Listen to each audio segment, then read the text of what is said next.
hold this like this. Thank you. Good evening, everyone. I welcome each one of you to our Advocate on Record Aspirants Academy. This is our 75th lecture series. It has got a significance. Today has got significance for three reasons, dear friends. Firstly, 75th lecture series means it is not a reflection of numbers. It is a reflection of our commitment, our consistency, our collaboration, which led to this celebration. And ultimately, what we are going to leave the legacy, it will be carried out from generation to generation. Because it is being video recorded, uploaded in YouTube, and it will travel everywhere across the country. Whoever in need of knowledge, seeker of knowledge, one who wants to become an advocate on record, he will definitely become an advocate on record with our YouTube videos. Lord Buddha generally says that people may be very nearer to me, but if they do not know the principles, or if they do not put what I say in practice, that means they are far away from me. But people who are far away from me, but still they carry out my instructions, still they implement what I say in their daily routine, they are very nearer to me. Meaning thereby, distance is not a matter. How do you practice? That matters a lot. That is most important, dear friends. So mere watching our videos will not help you. You have to make a note and you have to read first, remember, retain and reapply. This is what I was taught to remember 4 R's. First R is read. What you read, you retain. What you have retained, remember it. After remembering it, reapplying it. That is very, very important. So I am very happy to invite you for our 75th lecture. That is first significance. The second significance is that today I have successfully completed 18 years of enrollment. I got enrolled as an advocate. Thank you. I got enrolled as an advocate on 10th of October 2007. Now we are in 2025. By God's grace, from the day one, I am into this practice. And because of our hard work and sincerity, God has placed in our good office where we can learn from the seniors. And God has given this platform, a beautiful platform, a compulsive platform where you are supposed to read the judgments every day. And then you have to deliver the judgment by way of lectures on every Friday. It is like eating sweets, and for which it is free, that you are enjoying it. You are supposed to read it. You are supposed to read and understand it. Now we have created a platform. So sharing of knowledge is very important, because knowledge, when it is stored in a storehouse, when mind is full of knowledge, it is only a storehouse. When that knowledge is shared with others, it becomes a lighthouse, dear friends. So to be a lighthouse, you have to share your knowledge with others. That is the second significance. The third significance is to commemorate our 75th lecture series, as well as 18 years of successful completion as an advocate. We are going to launch a website in the name of Dr. P.V.SARAVANARAJA. Whatever we have achieved so far, that will be there in the website, and that will motivate others also, and that will be a reminder for us also. We have a vision and we need to have a mission to achieve those vision. and we are going to provide that application form in the website. Even interns can approach us by submitting the application form. Or aspirants can be a member by making an application form. So we will have a celebration after 30 minutes. Who is the brain behind designing our website? We should recognize them. They have created this. They have worked very hard for this. So I want to felicitate them in this August gathering. So these are the three significant events which is going to happen today. And we are making history, dear friends. And you are all part of this history. So generally we recite the preamble of the Constitution of India in the beginning. So today we will recite our preamble. I request each one of you to recite preamble, because we strongly believe that preamble our unity, preamble our dignity, preamble our commitment, preamble our sentiment, preamble our collaboration, preamble our celebration, preamble our goal, preamble our soul. So I request each one of you to recite preamble along with us. We, the people of India, having solemnly resolved to constitute India into a sovereign, socialist, secular, democratic republic, and to secure to all its citizens justice, social, economic, and political liberty of thought, expression, belief, faith, and worship, equality of status and of opportunity, and to promote among them all fraternity, assuring the dignity of the individual and the unity and integrity of the nation. In our Constituent Assembly, this 26th day of November 1949, do hereby adopt, enact, and give to ourselves this Constitution. So thank you so much. And now let me go directly to our lecture series. This is a lecture regarding the very important case. Please note down, dear friends. This is Association for Democratic Reforms and Another versus Union of India. This is reported in volume 2024, volume 5 SCC, page number 1. 2024, volume 5 Supreme Court cases, page number 1.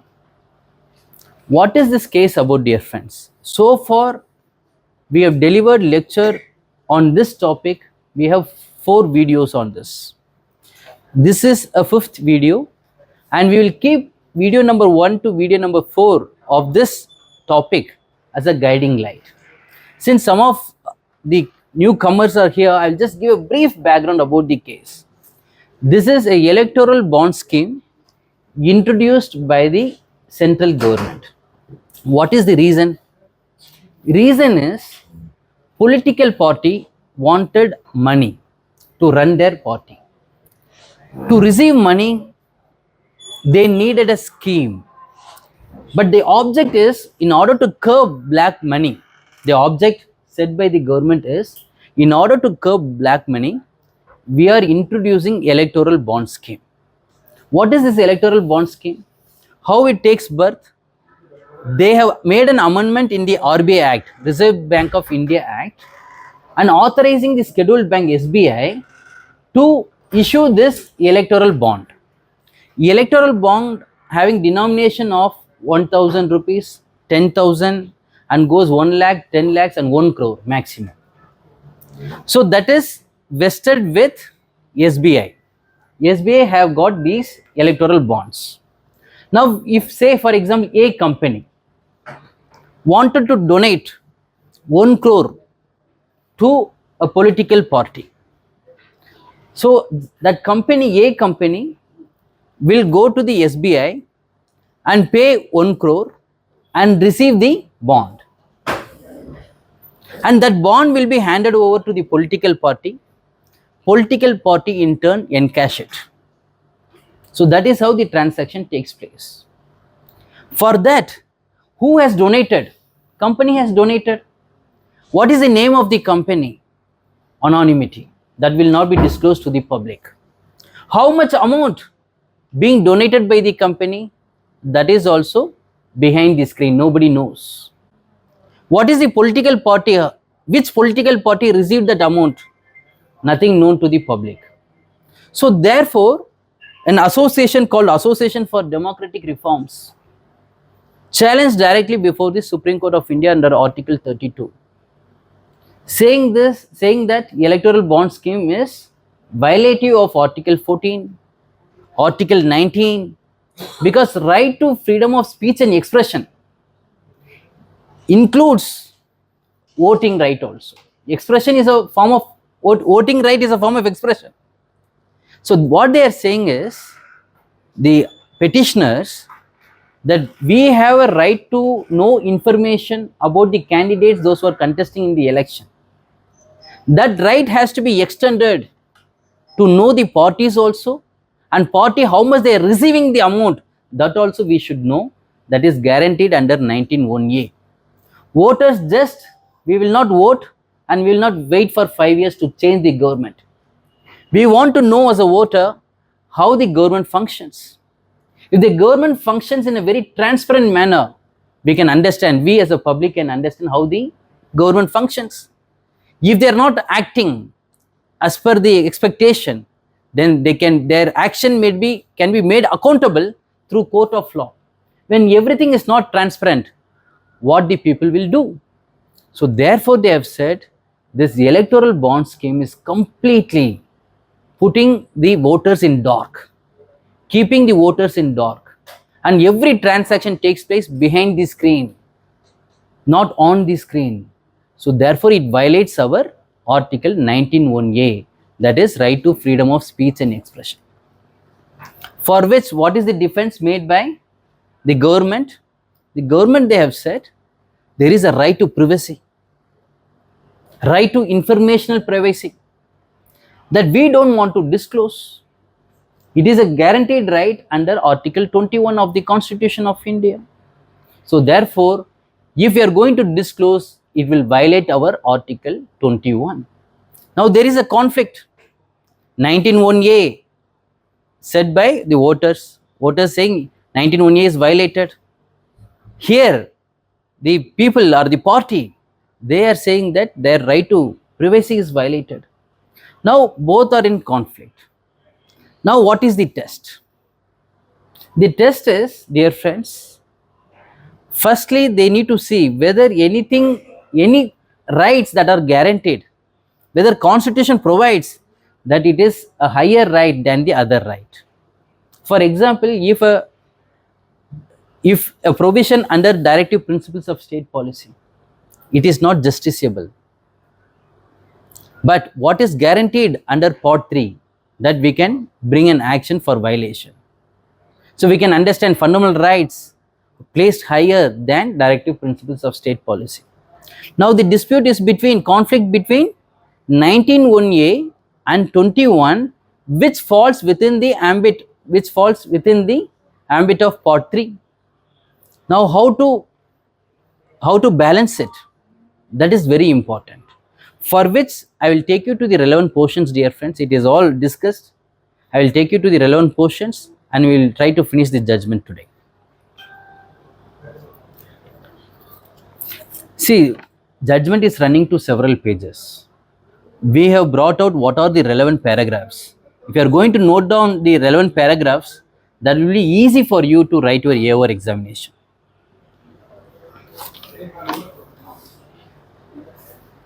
Yes. See, what is the test? Now 19(1)(a) is on one side, 21 is on the other side. What is the test? That is the question. Based on the above discussions, the standard which must be followed by courts to balance the conflict between two fundamental rights is as follows. Paragraph number 163. Does the Constitution create a hierarchy between the rights in conflict? If yes, then the right which has been granted a higher status will prevail over the other right involved. If not, the following standard must be employed from the perspective of both the rights, where right A and right B are in conflict. Right A is 19(1)(a), right B is 21. B. Whether the measure is suitable means for furthering right A and right B. Here, in order to curb black money, so they have introduced the electoral bond scheme. Whether does it fulfill the aim? That is the second question. Third is whether the measure is least restrictive and equally effective to realize right A and right B. So, whenever there is a electoral bond scheme, it should not violate any of the fundamental rights. Even if it violates also, it should be very, very least restrictive on the fundamental rights. Fourth is whether the measure has a disproportionate impact on right A and right B. So these are all the tests, dear friends, to balance both 19(1)(a) and 21. Now, based on this test, now they are moving on to the provisions which is under challenge. Firstly, validity of the electoral bond scheme, section 11 of the Finance Act and section 137 of the Finance Act. This is under challenge. Under this, what is being discussed here is para number 175. Please note down. To answer this question, para 175. The Union of India has been unable to establish that the measure employed in clause 7(4) of the electoral bond scheme is the least restrictive means to balance the rights of information privacy to political contributions and the right to information of political contributions. Thus, the amendment to section 13(a) proviso B of the IT Act introduced by the Finance Act and the amendment to section 29(c)(1) of the RPA Act, Representation of People Act, are unconstitutional. The question is whether this court should only strike down the non-disclosure provision in the electoral bond scheme, that is clause 7(4). However, as explained above, the anonymity of the contributor is intrinsic to the electoral bond scheme. The electoral bond is not distinguishable from other modes of contribution through the banking channels such as check transfer, transfer through the electronic clearing system, or direct debit if the anonymity component of the scheme is struck down.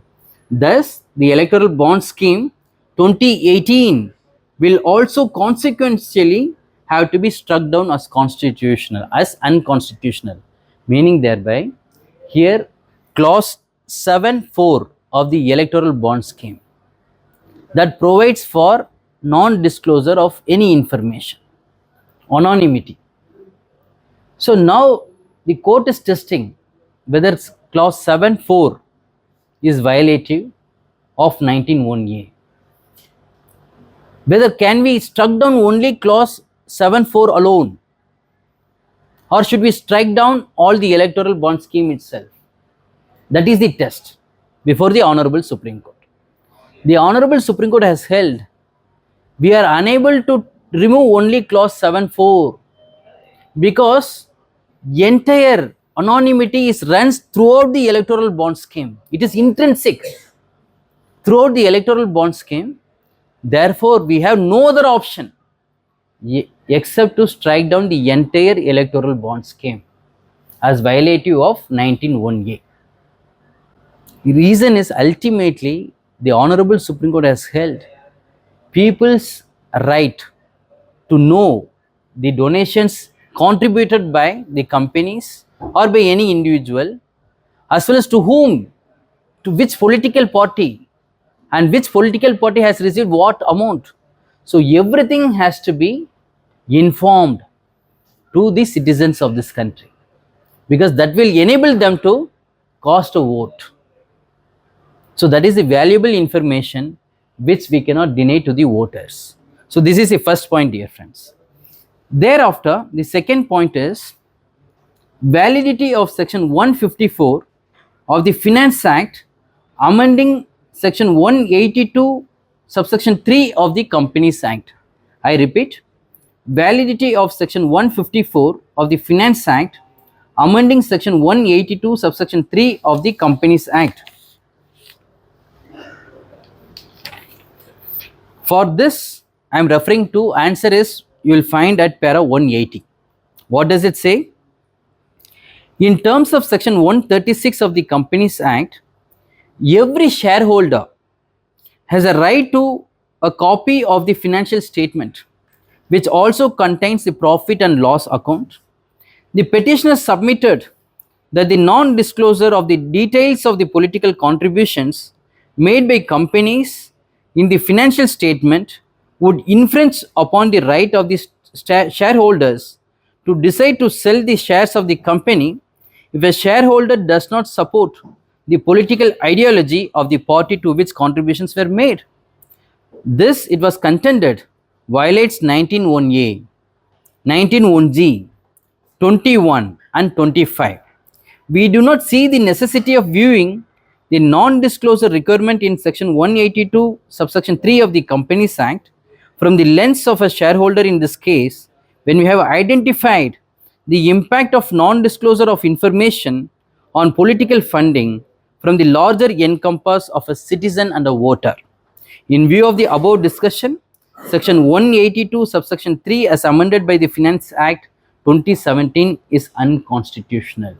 Meaning thereby, what they are saying is, if a company is contributing particular amount, say X amount, to a political party, whether will it be disclosed to the shareholders or not? The answer is no. But shareholder says, we are a shareholder in a company. The financial statement of a company has to be brought to the notice of the shareholders. If it is not brought to us, it violates our right. So that is their contention. But Honorable Supreme Court has held, why should we see from the lens of the shareholders? When it affects the entire citizens of this country, therefore we need not see from the angle of shareholders alone. Honorable Supreme Court has already held this electoral bond scheme is unconstitutional. So therefore we need not see it from the shareholders' view. Now the next aspect is challenge to unlimited corporate funding. Corporate company can fund any amount. What is the ceiling limit? Previously there was a ceiling limit. Ceiling limit was taken away. This is completely arbitrary according to the petitioners. What amount they can contribute? There is no limit at all. And how much they are contributing? Nobody knows. How much being received by the political party? Nobody knows. So therefore they have challenged. It is a violation of Article 14. Let us read, dear friends. Challenge to unlimited corporate funding. The relevant paragraph is 187. Paragraph 187. Arbitrariness as a facet of Article 14. Arbitrariness as a facet of Article 14. See, at the outset, the relevant question that this court has to answer is whether a legislative enactment can be challenged on the ground of manifest arbitrariness. Manifest arbitrariness is implicit in Article 14. So, can we challenge the constitutional validity of any legislation on the ground that it is manifestly arbitrary? Here, what is arbitrary in nature? Funding without any limit. There is no limit to the funding. So, whether is it arbitrary in nature? The answer is yes. The Honorable Supreme Court has held, yes, it is arbitrary. That you will find its answer at page 205 and 221, dear friends. Paragraph 204 and 205. Let me read 205, 204. We concur with Shaira Banu that a legislative action can also be tested for being manifestly arbitrary. However, we wish to clarify that there is and ought to be a distinction between plenary legislation and subordinate legislation when they are challenged for being manifestly arbitrary. So, what is the test? That is important. Because when we are challenging that it is a violative of Article 14, what is the test? Please note down this alone. Traditionally, Article 14 was understood to only guarantee non-discrimination. In this context, courts held that Article 14 does not forbid all classifications but only that which is discriminatory. In state of West Bengal versus Anwar Ali Sarkar, S.R. Das Justice laid down the following two conditions. So, how to test the legislation? These are the two conditions, dear friend, which a legislation must satisfy to get over the inhibition of Article 14. First, the test is the classification must be founded on an intelligible differentia which distinguishes those that are grouped together from others. And second, the differentium must have a rational relation to the object sought to be achieved by legislation. So these are the two tests, but ultimately the Honorable Supreme Court has held it is manifestly arbitrary, therefore it is violative of Article 14.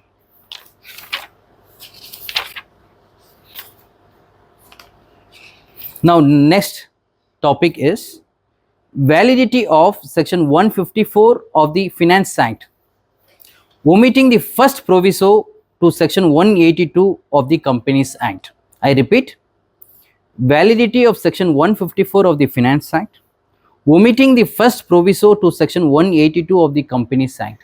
So these are all the provisions under challenge, whether is it constitutional, whether it is unconstitutional.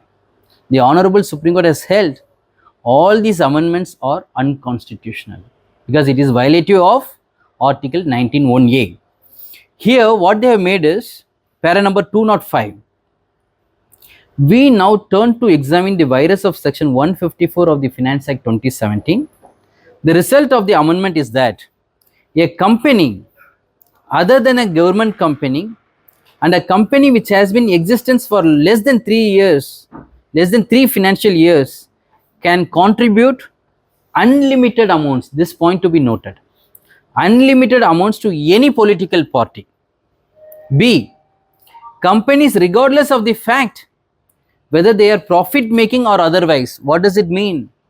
Whether the company profit making or otherwise, meaning there be a company which is having a loss, still they can make funding to the political party. How is it possible? So there is a manifest arbitrariness is there. A loss making company, how can they contribute so much amount, unlimited amount to the political party? So it is not logical, it is not sensible. So therefore a sham company, a shell company can be started just to contribute. So therefore they say the issue that arises for consideration is whether the removal of contribution restrictions is manifestly arbitrary and violates Article 14 of the Constitution. The next paragraph, dear friends, 221.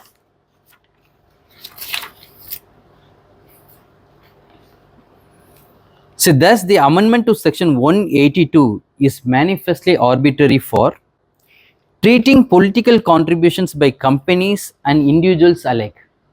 So you cannot see Article 14 being tested. Treating political contributions by companies is different, individuals are different. How can you put individuals and companies under one roof? That is wrong. Second is permitting the unregulated influence of companies in the governance and political process, violating the principle of free and fair elections. If a company is contributing say 100 crores to a political party, is it just a donation? They will expect something in return. Maybe policies to be formulated or framed in their favor, or some license can be given in their favor.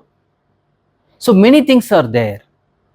So we do not know, as a voter we may not know how much they have contributed, on what basis they have made a influence over the government to regulate the policies in their favor. So this is wrong, and ultimately all political parties will not receive so much amount. A newly started political party will not receive any amount. A political party with so much amount, they will do expenses for making their name and fame. So that will not be a fair and free election. Fair and free election is a basic structure, will come under doctrine of basic structure. So if you are providing this much amount without disclosing the information, it will affect their governance and violate the basic structure, that is fair and free election. That is number 2. Number 3, treating contributions made by profit making and loss making companies to political parties alike. So that is also wrong. So ultimately, dear friends, conclusion is the electoral bond scheme, as the proviso to 29C of the Representation of the People Act 1951, as amended by section 137 of the Finance Act 2017, section 182 subsection 3 of the Companies Act, and section 13AB as amended by section 11 of the Finance Act 2017, are violative of article 19(1)(a) as unconstitutional. So whatever the amendments made by the parliament that was struck down and that was found to be violative of article 19(1)(a), the deletion of the proviso to section 182 subsection 1 of the Companies Act permitting unlimited corporate contributions to political parties is arbitrary. Unlimited contribution to political parties is arbitrary and violative of article 14 because it is manifestly arbitrary. And that is one of the grounds to challenge the validity of the legislation. So ultimately what they have held here is they have directed the SBI, because SBI is the only bank which dealt with electoral bond scheme. Number 2, this SBI had the information, because they need to receive information, KYC, know your customer. So who is the company, how much electoral bond is purchased by the company, and once it is encashed by the political party, all details vested with the one and only is SBI. So SBI was directed by the Honorable Supreme Court of India, provide all informations, how much you have given, all the informations should be provided to whom? To Election Commission of India. Election Commission of India has to give all the information to put on its website. So therefore, right to know about the contributions received by the political parties is also implicit under article 19(1)(a). Therefore, electoral bond scheme and other amendments are found to be unconstitutional and it was struck down, dear friends. So thank you so much for your patience hearing.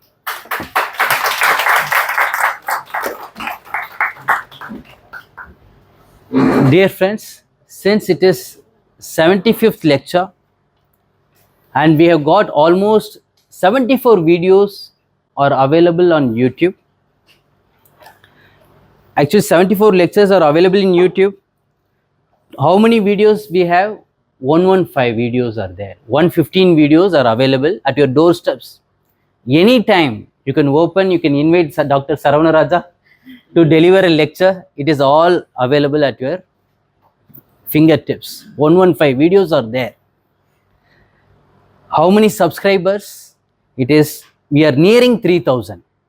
It is 2956. We are nearing 3000, dear friends. How many views?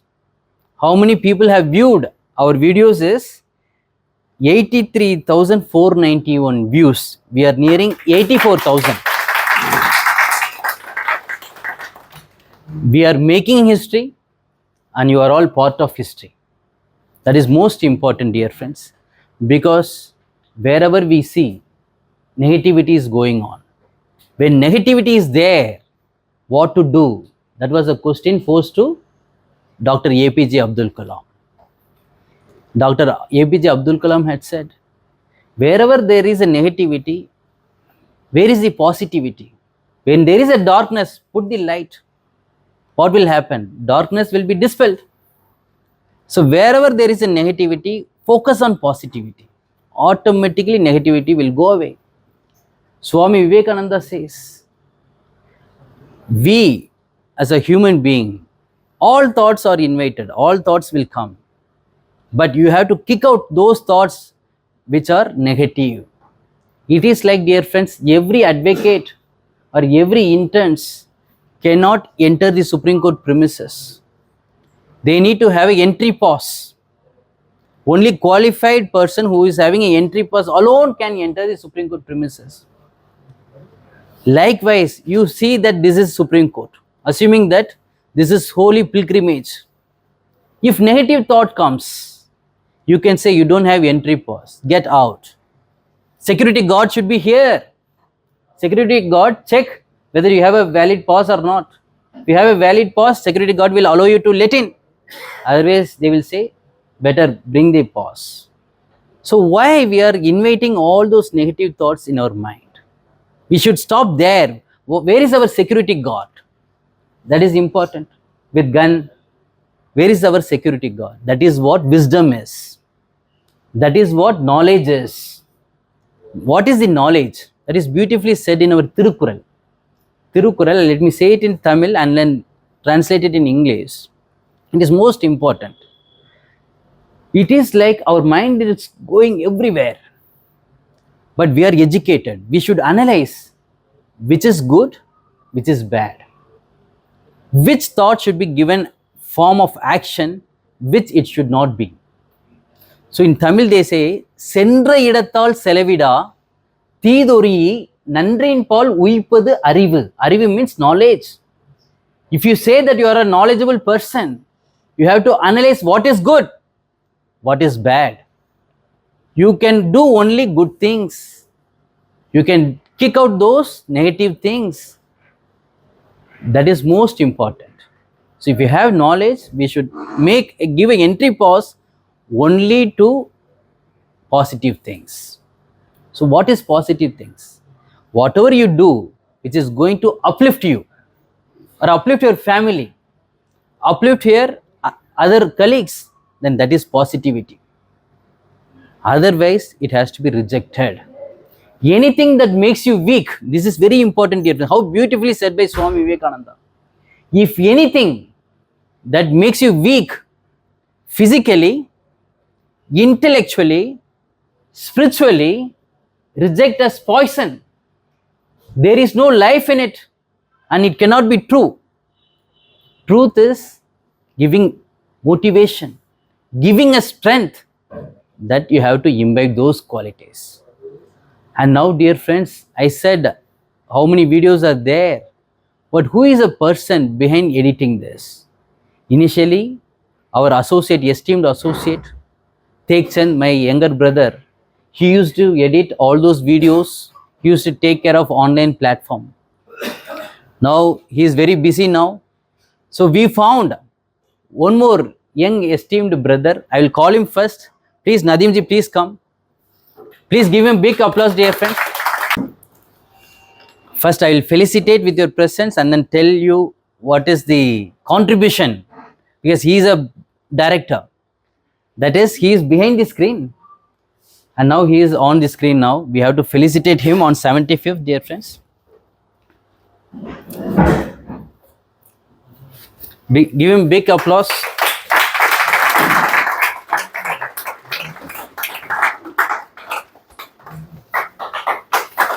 Hold this like this. Thank you.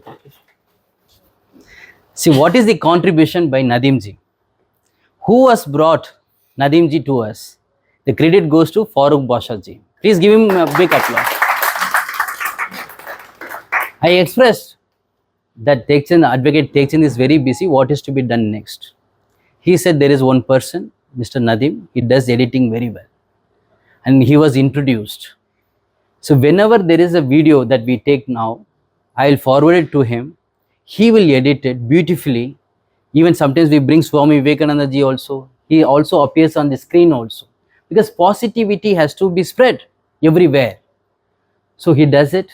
And if there is anything wrong in the music, if something has to be edited, it was not done. Yesterday also he said, sir, You tell me 100 times, I will change it. There is no difficulty. That is what he said.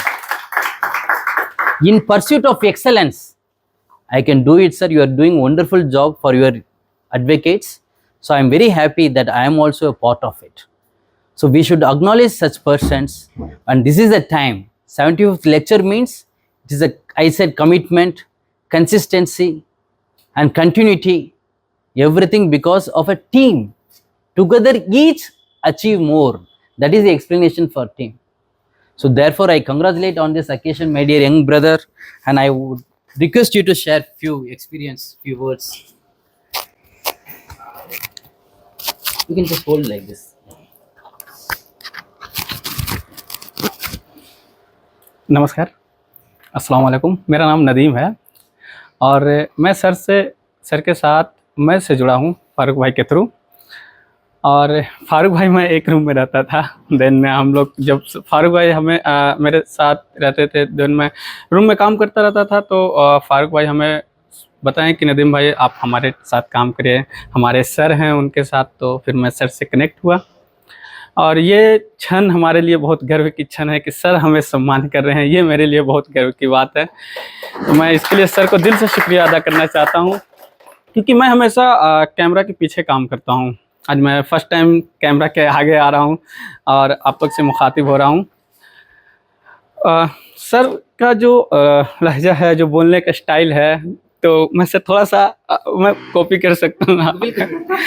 तो sir जब call करते हैं तो sir हमेशा नदीम जी ये ऐसे, तो वो जो सर का जो टोन है ना, मेरे को इतना पसंद आता है कि मैं सर को बोलता हूँ, सर आप हमें 1000 बार भी बोले ना सर कि चेंज करना है, ये करना है, तो मैं सर तुम रेडी रहूँगा चेंज करने के लिए। कुछ भी हो सर, आप हमें बस ऑर्डर करें, आप बताएं सर, मैं तुरंत करने के लिए तैयार हूँ।